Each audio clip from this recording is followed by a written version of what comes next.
Thank you. I really appreciate everybody coming out in the cold and rainy weather, especially the Muslims and Syrians who have been, may have been a little scared to come out, but are showing it. People with different languages. I see Arabic. I see where the Unidad sign in Spanish. I just want to read off a couple of the signs because people should know about them. If anyone saved a life, it would be as if he saved all of humanity, from the Quran. Send those homeless tempest-tossed to me. Statue of Liberty. Welcome refugees. Compassion, not fear. Love. Standing on love, not fear. Connecticut says yes. Seeking asylum is not a crime. Refugees are welcome here. Fight racism, Islamophobia, and imperialism. Lead with love. Immigration is American. And this young lady, Connecticut, yes to Syrian refugees. Beautiful girl in a pink coat. All right, I have some news for you. There is no flood of refugees leaving the Middle East. It's not a river. It's not a horde. It's not even a wave. The refugees are just lots and lots of families, just like yours and mine. There are people so desperate that they walk away from everything they own with not much more than the clothing on their backs. We have a big problem with millions of refugees. We have a big problem with ISIS. Decades of Middle East meddling and warfare are coming back to haunt us. The servants of the 1% thought they could keep a lid on it with invasions, secret wars, friendly dictators, and drones. It all seemed so ingenious until it all fell apart and ISIS took over land the size of Great Britain. Still, it seemed manageable until all the frantic people started to get into flimsy boats or began to walk in long lines to Europe. They were terrified of the barrel bombs and the torture factories of the official state and the brutal bigots and women haters of the Islamic State. They were fleeing a once prosperous country that had been turned into a killing field. So, since force hasn't worked, our clever leaders insist we try more force. Rather than attempt to get all foreign armies and guns out of Syria, we assemble a coalition to bomb Syria and Iraq day and night. We open the door for other countries, from Russia to Israel, to join in the grisly bombing festivity. What we should be doing is taking care of refugees. That's right.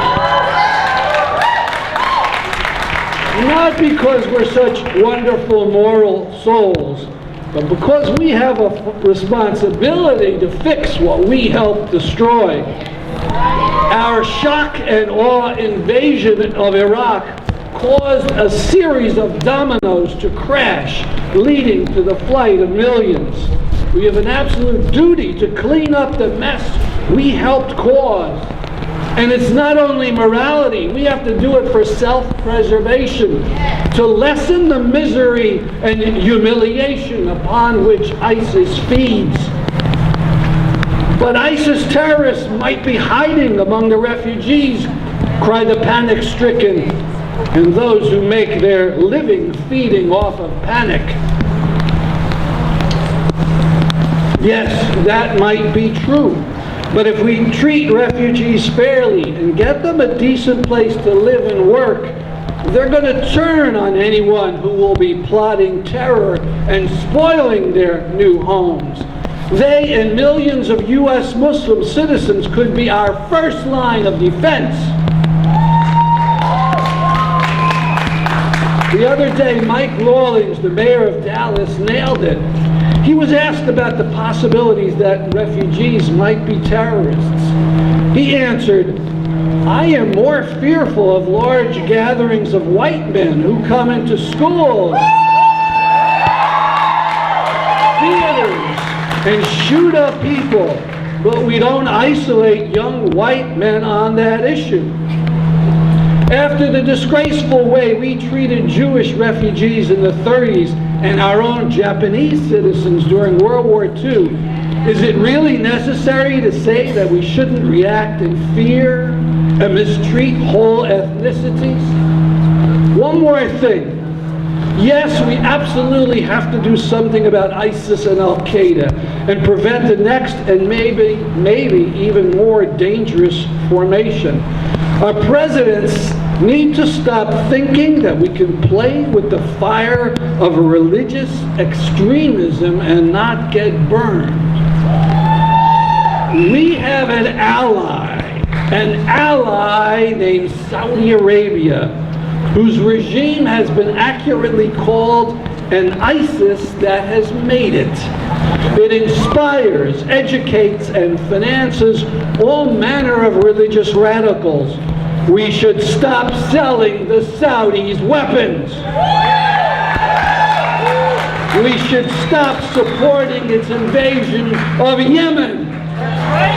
We should break the U.S.-Saudi alliance completely and immediately. We need to welcome refugees in Connecticut, but more than that, we need to deal with the problem at the source. We need a complete change of strategy in the Middle East. Instead of violence and manipulation, we need to use the tools of peace and justice. It may sound naive to those who have been fed a line that war is the only way to settle disputes, but it's really the cold, hard truth. All foreign forces out of Syria. Say no to the haters and cowards. Say yes to Syrian refugees.